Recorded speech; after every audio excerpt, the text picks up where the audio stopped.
Welcome to your Google Home Hub. It has the Google Assistant built in. Hi, how can I help?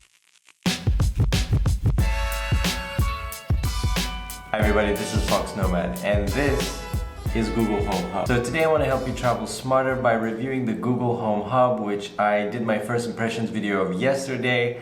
And if you're watching this video, you probably know there's going to be a surprise at the end, so just keep watching. Now, I haven't used too many of these home assistants. Obviously, not having a permanent home has sort of hindered that. However, I've really grown to like this Google Home Hub, and I think it's the screen. So as a piece of hardware, the Google Home Hub is pretty simple. It's got a 7-inch touchscreen display, is 178 millimeters wide, 118 millimeters tall, and 67 millimeters at the base. The speaker is on the back, and that speaker does get pretty loud. In fact, when you first turn on the Google Hub, it is quite loud.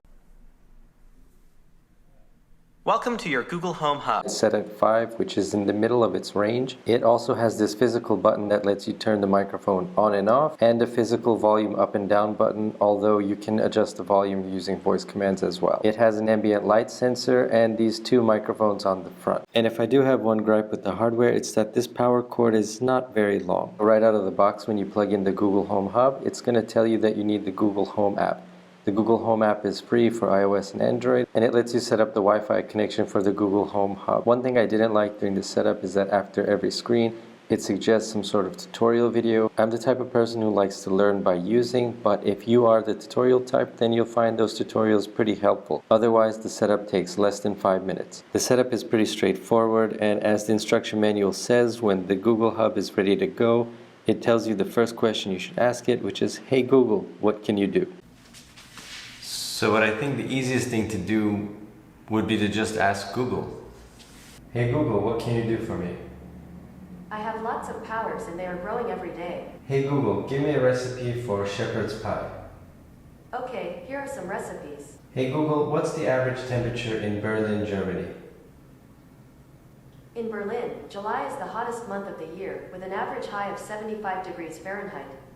January is the coldest month, with an average low of 28 degrees. The wettest month of the year is June, with an average of 8 rainy days and 2 inches of rain. The month with the longest days is June, when daylight lasts for an average of 16 hours. Hey Google, can you remind me in 5 minutes that I need to make a YouTube video? Alright, today at 10:58 a.m. To get this reminder on an iPhone, you'll need to download the Google Assistant app. Hey Google, what's in the news today? Here's the latest news. From Reuters TV, US, at 10:15 a.m. today. From Reuters TV, here are the top stories. The screen just makes it so much more inviting. It's like having a voice-activated tablet or an iPad that's always on and always listening, except using a much better version of Siri. Siri is really not good, but the Google Assistant and the Home Hub is actually pretty smart. I'm shooting a video. Can you not disturb me for 10 minutes? Here's what I found on YouTube. Okay. Hey Google, how are you today? I'm doing great. Thanks for asking. What can I help you with? Nothing at the moment, thanks. Got it. So it's pretty inviting actually, and it's fairly useful. Like I said, it's like having an always-on tablet so that you can talk to it. It's really good for the kitchen, so if you need recipes, or in an office if you want to find out the latest news, the weather, watch YouTube videos, or maybe even put on some background music. And it also has this physical switch that turns the microphone off.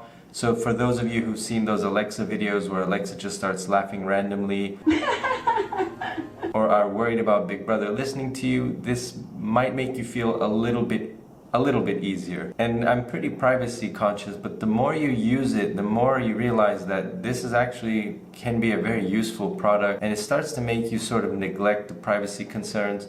But putting those aside for now, it's a very useful product. So should you get the Google Home Hub? Well, if you're a minimalist, if you don't like a lot of things in your apartment or in your house, or you travel very frequently, and you just don't want a lot of things, then the Google Home Hub comes in this really small minimalist design.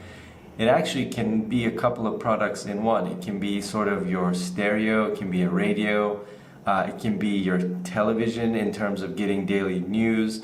If you cook a lot, it's a great way to get recipes without actually having to pick up a book or buy extra things.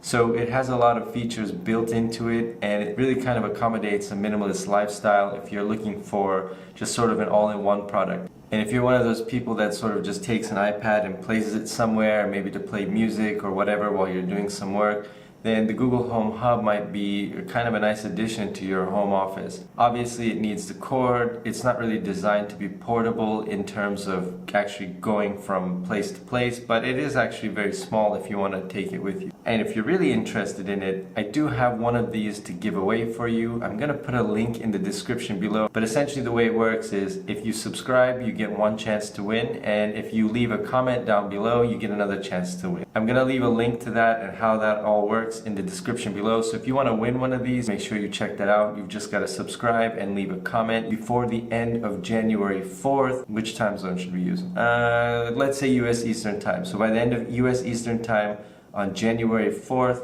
the giveaway will be closed. One winner will be chosen at random. Like I said, if you subscribe, you get one entry. If you're already subscribed, you already have one entry. And if you leave a comment, then you get another entry. So that's two. All you gotta do is subscribe, comment, and while you're doing all of that, you might as well like this video. That helps me out, and it helps me do more giveaways. And if you missed this giveaway, don't be too sad. I do have another one coming up within a couple of days, so you want to subscribe just so you don't miss that one. I don't know if you heard my announcement yesterday, but if you watched the video yesterday, this is going to be my 2019.